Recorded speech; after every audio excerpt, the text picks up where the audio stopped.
안녕하세요. 승리한산 가족 여러분, 그리고 강성성경연구원 여러분. 오늘은 시편 85편 1절에서 13절 말씀을 주여 이 땅에 은혜를 베푸소서라는 제목으로 함께 말씀을 나누는 시간을 갖도록 하겠습니다.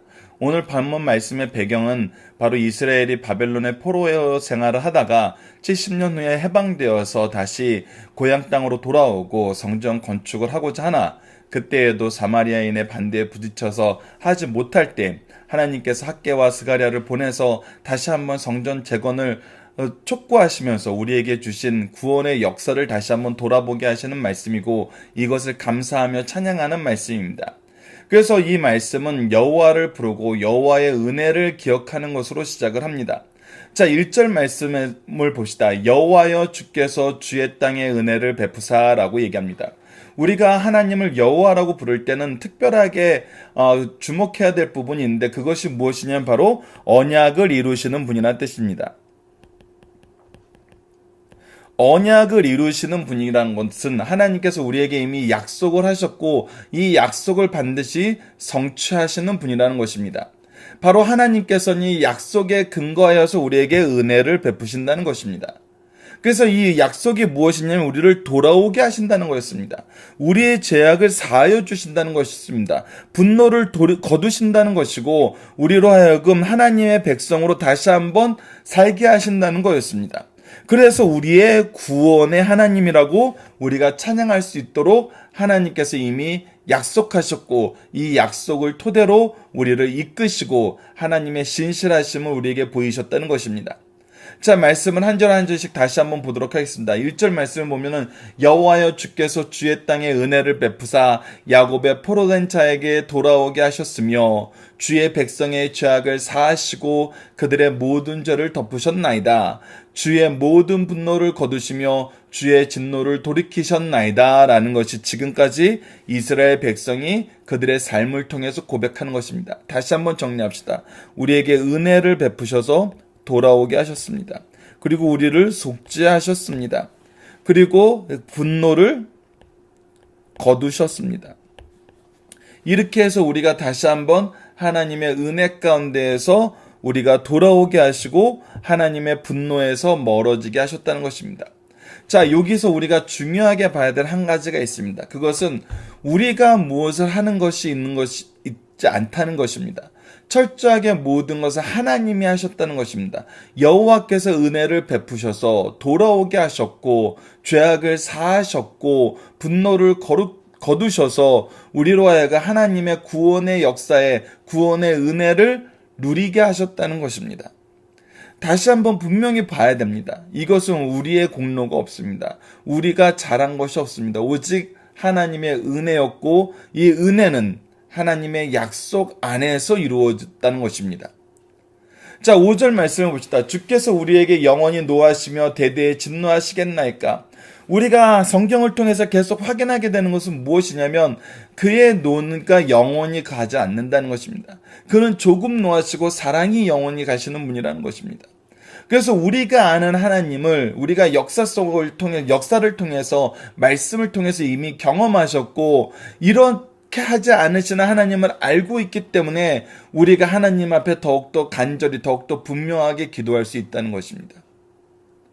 그래서 우리를 어떻게 하신다는 것입니까? 6절 봅시다. 주께서 우리를 다시 살리셨고 주를 기뻐하도록 하게 하셨다는 것입니다. 계속 봅시다. 우리에게 은혜를 베푸셔서 돌아오게 하셨고 죄를 사하여 주셨고 분노를 거두셨어요. 그 안에서 우리가 다시 살게 하셨고 주와 함께 기뻐하도록 하셨다는 것입니다.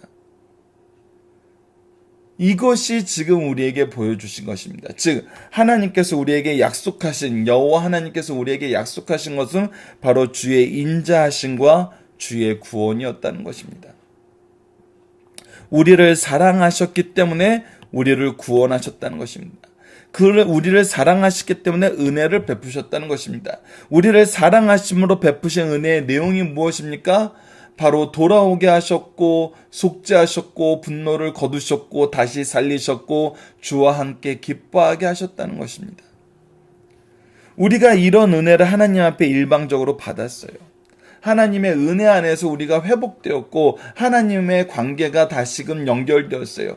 우리가 다시금 하나님께 예배드릴 수 있는 자리로 돌아왔어요. 그때 성도는 무엇을 결단하냐는 것입니다. 그때 성도의 결단의 내용이 8절과 9절에 나타나는 겁니다. 이제 내가 지금까지 하나님의 인도하심으로 돌아오게 되었고 속죄의 은혜 안에서 하나님께서 분노를 거두셔서 우리를 살리시고 우리가 주와 함께 기뻐하는 삶을 살게 하셔서 그의 사랑 안에서 구원을 경험하게 하셨는데 이제 나는 하나님의 백성으로 이러한 삶을 살겠습니다라고 결단하게 된다는 거예요. 그것이 첫 번째가 뭐냐면 8절 상반절에 나온 것입니다. 내가 하나님 여호와께서 하실 말씀을 들으리니 이제 내가 무엇을 기뻐하는 삶을 살아요? 하나님의 말씀을 듣는 삶을 기뻐하는 삶을 살아요. 그의 말씀 듣는 것이 나의 삶에 가장 기쁘고 즐거운 일이면서 가장 우선되는 일이란 것입니다. 무릇 그의 백성 그의 성도들에게 화평을 말씀하실 것이다. 내가 하나님 앞에 하나님께 듣게 되는 말씀은 이제 하나님이 우리에게 화평한 평안을 주신다는 말씀이란 거예요. 그것을 통해서 우리는 어떻게 돼요? 그들은 다시 어리석은 대로 돌아가지 말지로다. 이제 우리가 하나님의 말씀을 듣고 다시는 어리석은 대로 돌아가지 않게 된다는 거예요. 그의 말씀이 화평의 말씀이기 때문에. 그리고 세 번째는 진실로 그의 구원이 그를 경외하는 자에게라고 얘기하면서 그의 구원을 통해서 우리가 항상 하나님을 경외하는 삶을 산다는 것입니다. 하나님을 뜻을 따르고 그 뜻이 내 삶의 기준이 되고 내 삶의 최우선이 되는 삶을 살게 한다는 거예요. 그래서 그의 영광이 우리 땅에 머무르게 되는 그런 삶을 우리가 경험하게 된다는 것입니다. 다시 한번 정리해 봅시다. 우리는 무엇을 결단하는 삶을 삽니까? 하나님의 말씀을 듣는 삶을 결단하는 삶을 삽니다. 다시는 어리석은 대로 돌아가지 않는 삶을 결단합니다. 그리고 하나님을 경외하는 삶을 삽니다. 이것 또한 우리가 이미 봐서 알지만 누가 주셨기 때문에 누가 우리를 이끄시기 때문에 이런 결단을 하고 이런 삶을 살 수 있어요? 하나님께서 우리에게 말씀하셨기 때문에 그 말씀이 화평의 말씀이고 그가 우리에게 행하신 것이 구원이고 우리에게 보여주신 것이 그의 영광이기 때문에 그래서 우리의 미래의 모습은 바로 10절에서 13절 모습과 같은 것입니다. 인애와 진리가 같이 만난다는 것입니다. 인애는 하나님의 사랑입니다. 진리는 하나님의 뜻입니다. 자, 하나님의 사랑을 받은 자는 무엇합니까? 하나님의 뜻 안에서 살기를 원합니다. 하나님의 뜻을 따르는 삶을 즐거워합니다. 그의 사랑 안에서 우리가 그의 진리로 반응하게 된다는 것입니다. 의와 화평이 서로 입맞추는 도다라고 합니다. 의는 무엇입니까? 하나님께서 우리를 세우시는 하나님의 공의, 하나님의 구원의 역사를 우리에게 보여주시는 것입니다. 그 안에서 우리는 무엇하는 삶을 삽니까? 이 구원을 기뻐하고 즐거워하면서 그와 함께 동행하는 것을 우리가 삶의 목적으로 알고 중심에 놓는 삶을 삽니다. 그것이 서로 입맞춘다는 것입니다. 즉 하나님께서 우리에게 주신 것으로 우리가 하나님을 의지하고 하나님께서 우리에게 베푸신 것을 우리가 즐거워하는 삶, 하나님과 동행하는 삶, 하나님의 역사에 우리가 하모니를 이루어서 함께 나아가는 삶을 살게 된다는 것입니다. 진리는 땅에서 솟아나오고 의는 하늘에서 굽어보도다. 진리가 이 땅에서 이제 솟아나고 이루어지고 하나님의 은은 항상 우리를 감찰하시는 이런 삶. 계속 12절 말씀을 봅시다. 다시 한번 우리는 외칩니다. 여호와께서라고 얘기합니다. 언약을 성취하시는 우리의 하나님께서 좋은 것을 주시리니 우리에게 항상 좋은 것으로 공급해 주시니 우리 땅이 그 산물을 내리로다라고 얘기합니다. 하나님께서 우리에게 주시기로 하신 모든 것을 우리가 다 얻게 된다는 것입니다. 우리의 수고를 통해서 일하게 하시고 그 수고의 열매로 먹게 하시는 하나님의 역사가 우리와 항상 함께하여서 우리를 채우시고 우리와 동행하시고 우리로 하여금 열매 맺게 하는 삶을 살게 하신다는 것입니다. 의가 주의 앞에 앞서가며 주의 길을 닦으리로다. 그래서 우리가 오직 무엇만 바라보는 삶을 살고 무엇만 따르는 삶을 사냐면 하나님의 의를 바라보고 하나님의 의를 따르는 삶을 살게 된다는 것입니다. 이것이 우리에게 분명히 보여줍니다. 자, 과거에 우리를 인도하신 하나님, 현재 우리의 삶에서 그 은혜를 기쁘게 여기고 그것을 즐거워할 수 있는 삶으로 인도하신 하나님, 미래에 우리에게 주신 하나님의 놀라운 역사, 이것이 지금 우리가 성도들이 교회에서 경험하는 것이고 예배를 통해서 경험하는 것이고 하나님과 동행하는 삶을 통해서 경험하는 내용들입니다. 자, 본문 묵상하기를 통해서 간단하게 다시 한번 복습해 봅시다. 하나님은 그의 백성에게 무엇을 베푸십니까? 은혜를 베푸십니다. 그 은혜 안에서 우리를 돌아오게 하셨고 우리의 죄를 덮으셨고 주의 진노를 돌이키셨습니다. 시인은 하나님께 무엇을 간구합니까? 우리가 돌이키게 하시고 우리를 주의 분노를 걷어주시길 기도합니다. 우리에게 영원히 노하지 않기를 기도합니다. 그래서 우리가 다시 살고 주와 함께 기뻐하도록 기도합니다. 그래서 주의 인자하심이, 주의 구원이 우리에게 나타나길 기도한다는 것입니다. 그리고 이것은 성취되는 기도입니다. 그래서 우리는 무엇을 듣고 어디로 가지 말아야 됩니까? 오직 하나님의 말씀을 듣고 어리석은 대로 돌이켜서는 안 됩니다. 하나님의 구원 안에서 우리는 무엇을 경험합니까? 각자의 절에서 한번 하나씩 보도록 하겠습니다. 우리가 그의 구원을 경험하게 되고 그의 구원 안에서 영광을 경험하게 됩니다. 그때 하나님의 사랑을 나타나고 그 사랑 안에서 반응하는 우리가 하나님의 진리를 즐거워하는 삶을 경험하게 됩니다. 이것은 정말 놀라운 것입니다.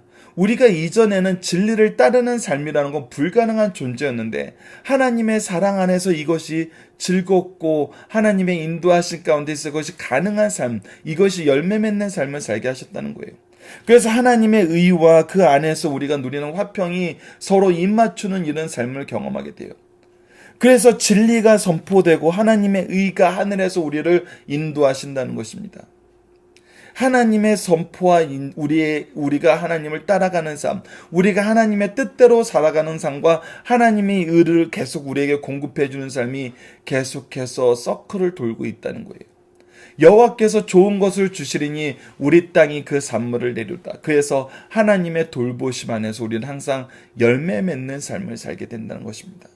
의가 주의 앞에 앞서가며 주의 길을 닦으리이다 라고 하면서 우리가 오직 하나님의 의를 따르는 삶을 살게 됩니다. 이것은 너무나 놀라운 삶입니다. 우리 교회의 삶이 바로 이런 삶이고 우리 가정의 삶이 바로 이런 삶이고 우리 개개인의 삶이 바로 이것이 성취되는 삶이라는 것입니다. 이것이 경험되는 삶이라는 것입니다. 이런 사람에게는 결코 패배가 없습니다. 이런 사람에게는 결코 좌절이 없습니다. 여러분 이 말씀을 소중히 여기시면서 이 찬양이 항상 우리 삶에 가득하길 기도합니다. 본문의 중심 사상을 봅시다. 시편 85편은 바벨론 포로에서 돌아온 후 학개와 스가랴 시대 주전 530년경에 쓰인 기도의 시입니다. 시편 85편의 시제는 평화를 비는 기도이며 표제는 고라 자손의 시 인도자를 따라 부른 노래입니다. 시편 85편의 역사적 배경은 다음과 같습니다. 바벨론이 무너뜨린 바사왕 고레스는 유대에게 해방령을 내렸습니다. 이것이 주전 538년경입니다. 그래서 1차 기한 때 5만 명이 도착한 것이 바로 주전 536년경이고 이때 성전 건축을 다시 시작합니다. 그러나 사마리아인의 반대로 14년간 성전 재건이 중단됩니다. 시편 85편은 이때 드린 기도의 시입니다. 그 후 이 시는 이스라엘 사람들이 새해를 맞이하여 1절에서 3절은 개인 즉 악장이 부르며 4절에서 7절은 회중이 회답하고 다시 한번 8절에서 13절은 다시 개인이 번갈아 가면서 신년에 부른 예배의 시고 한 해에 부른 예배의 시로서 한 해를 하나님께 간구하는 시로 계속 사용되었습니다. 그러므로 이 시의 제목은 애국자의 기도이고 국가가 어려울 때 하나님의 백성들이 애국하게 되며 가장 확실한 애국은 시편 85편 내용으로 기도하며 곡을 붙여 합장하는 것이었습니다. 자, 오늘의 중심 사상 하나씩 봅시다. 첫 번째, 하나님은 언제나 개인의 생사화복, 국가의 흥망성쇠를 주관하고 계십니다. 이것을 주관하실 때 어떻게 하십니까? 하나님께서 언약하신 말씀 안에서 이것을 신실하게 이루십니다. 그것을 보여주는 것이 바로 예레미야서 25장 12절과 이사야서 44장 28절입니다. 예레미야서 25장 12절에는 이스라엘 민족이 포로로 끌려가기 전에 먼저 이렇게 선언합니다. 여호와의 말씀이니라 70년이 끝나면 내가 바벨론의 왕과 그의 나라와 갈대아인의 땅을 그 죄악으로 말미암아 벌하여 영원히 폐허가 되게 하되 라고 얘기합니다. 그래서 70년이 끝나자 바벨론은 망하고 메데아 바사가 들어서게 됩니다. 그 메데아 바사 때 왕이 된 고레스에 대해서 이때 이 이야기가 아직 이루어지지 않고 아직 이스라엘이 포로 시기에 들어가기도 전에 이사야서 44장 28절에는 이렇게 기록되어 있습니다.